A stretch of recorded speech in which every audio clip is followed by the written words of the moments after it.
we turn product confusion into confident picks. If we earn your trust today, return the favor with a subscribe so we can tackle the next lineup. Stuck choosing between the Canon EF-S 55 to 250mm and the Nikon NIKKOR Z 50 to 250mm telephoto lens? It's a common dilemma for photographers looking to extend their reach. Let's start with the Canon B010FAU8 6K. It's a renewed lens, which means it's been inspected and brought back to excellent working condition. At around 13 ounces, it is pretty lightweight. I can see myself carrying it around all day shooting sports or wildlife. Good point on the weight.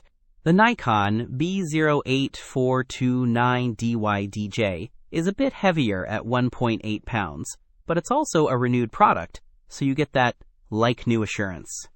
What about image stabilization, though? Crucial for telephoto work. Absolutely. The Canon boasts an optical image stabilizer. That's going to help reduce camera shake, especially when you're zoomed in all the way to 250mm. Think sharper bird photos. The Nikon lens fights back hard here. It offers up to 5 stops of built-in VR image stabilization. That's a significant advantage, potentially letting you shoot at slower shutter speeds in low light or get steadier video. Okay, the Nikon's stabilization sounds impressive, but let's dig into focal length and compatibility.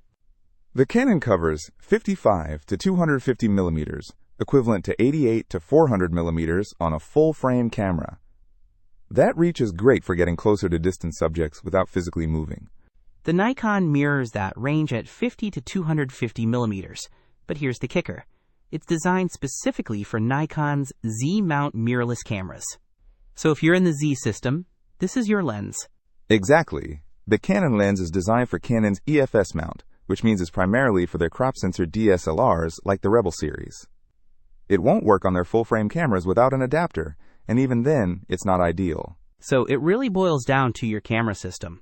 If you're shooting with a Canon crop sensor DSLR, the Canon lens is the natural fit. If you're in the Nikon mirrorless world, the Nikon lens is the clear winner. Plot twist indeed. And price-wise, the Canon is currently around $199 renewed, while the Nikon is around $294 renewed. Right. And while both offer image stabilization, that extra bit of stabilization on the Nikon could be a game changer for sharper images, especially if you're shooting handheld a lot. Plus, the Nikon has an assignable control ring for quick adjustments. So if you're a Canon DSLR user looking for an affordable and lightweight telephoto zoom, the Canon lens is a solid choice, especially considering its price point. Customers say it offers good value and takes sharp images. But if you're committed to the Nikon Z series and need maximum stabilization, the Nikon lens is the way to go. It's a bit pricier, but that 5-stop VR and the control ring could be worth it. Ultimately, your camera system dictates the best choice. Don't miss out on our next in-depth review to help you make smarter purchasing decisions. Hit that subscribe button and the notification bell so you're always in the know.